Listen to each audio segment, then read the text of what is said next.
Tackle HIV, a new campaign you're launching with the Terence Higgins Trust and Vive Healthcare aims to change public perception of HIV and specifically to tackle the misunderstandings of stigma surrounding this chronic condition. Gareth, tell us about how you hope to achieve this. Well, I hope to achieve it by getting the message to as many people as possible. I found when I was open about my status 9 months ago, kind of started a conversation around HIV and around HIV awareness and breaking stigma. But so much has happened in that 9 months. And prior to the launch of this campaign, we did a survey, and the results of the survey shocked me, scared me to think that still 50%, almost 50% of the people who we surveyed think that people on effective treatment can still transmit HIV. 2/3 of the people we surveyed said that they would consider or would end a relationship if they found out their partner was HIV. And something that's really personal and to me is in the world of sport. In the survey, 1/3 of the people who we surveyed said that they wouldn't want to play a contact sport if they knew somebody else in that arena, in that space, was HIV positive. And what I realized is the conversation that I'd started kind of needs to continue, because people need to be talking about HIV constantly, therefore learning about it constantly and understanding that, in the UK 20 years ago, we created this very powerful advert that associated HIV to AIDS and death. And nothing really has been done to educate society, even though kind of almost underground, scientists and medicine has become so advanced, yet that's never been told to the public. And I want to be able to tell the public, tell society what in 2020 living with HIV really, really means. Yeah, I think you and I are sharing, it's spooky. We've never met before, but we're sharing a very similar narrative. I know full well the campaign you're speaking about, the Grim Reaper campaign, I believe is it. And I've been screaming the same thing for the last 2 years, saying that's the last time we had a public service announcement that resonated with people. People don't get it. They don't get it. Coca-Cola taught the world to sing. Nike says, just do it. I'm loving it at McDonald's. You might not drink Coke, you may not eat McDonald's, and you might not wear Nike, but you know what their brand stands for. Why can't we create a public health message that resonates, that sticks like that? Because we've done it once before. Why can't we do it now and retrain our minds, do you think? And also, I feel that it needs to be done because some people feel it doesn't need to be done, again, through ignorance and the fact that they feel or they believe they know that HIV is only something that is directly towards the gay community or only targets Black African men or Black African women. But the reality is, and something I've learned, and I'm sure you know, and so many other people know, is that HIV isn't discriminative. So when we talk about creating adverts, we're not creating adverts just so the LGBTQ community can see them, or that the Black African men and women community can see them.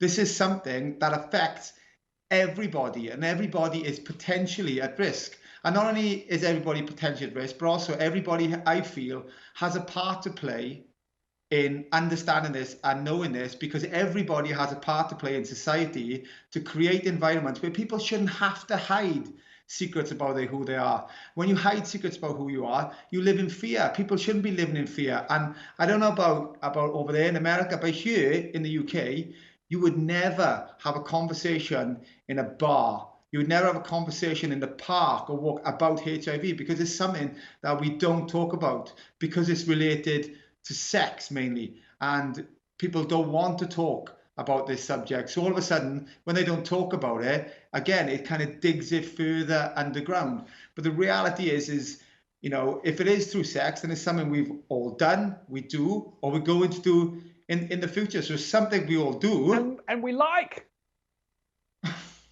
Well, I don't know about you, but I'm a 10 out of 10 when it comes to it.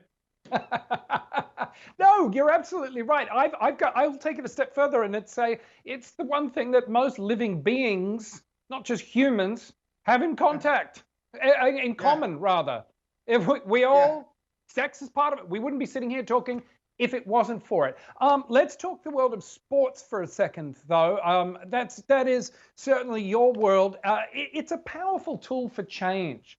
What's the role that sport can play in a campaign aptly named Tackle HIV? Sport can play and will play, I believe, a huge part in the Tackle HIV campaign. Here in the UK, now whether people want to be or they don't, when they end up becoming a top flight sports personality, then they have a very, very powerful voice. They have huge followings and people listen to them, probably more so than they would listen to politicians. So for me, I want with Tackle HIV for us to be able to use the big sporting events when everybody turns on their television, when everybody's engaged, when everybody's supporting these individuals or these teams.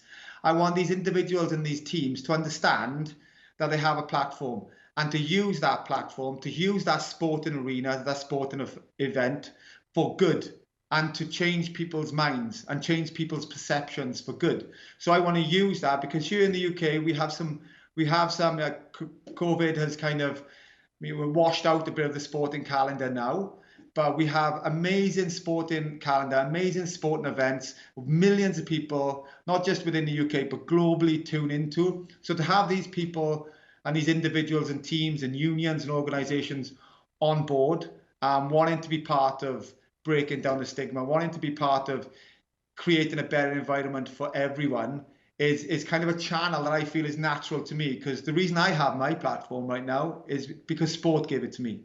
I'm very respectful of that. But also, I know what sport people think. I know how they work. And I know that, if you give sport people the opportunity to say something powerful and to say something meaningful on their platform, then usually they'll take that. Well, and I also think, sir, that when we have great sports people such as yourself who are able to stand up and speak their truth as you have, it opens the door for many others in your industry to do the same. And for those of us not in your industry who sit at home and idolize our sports heroes, to take some strength and follow in your footsteps. So you are a true leader. I applaud you. I was so thrilled when I read all the news about you 9 months ago, joining the Out Club. The more we talk about it, the easier it becomes. Thank you so much for your time. I could talk to you for hours, but I'm told I don't have enough time. Ah, God bless.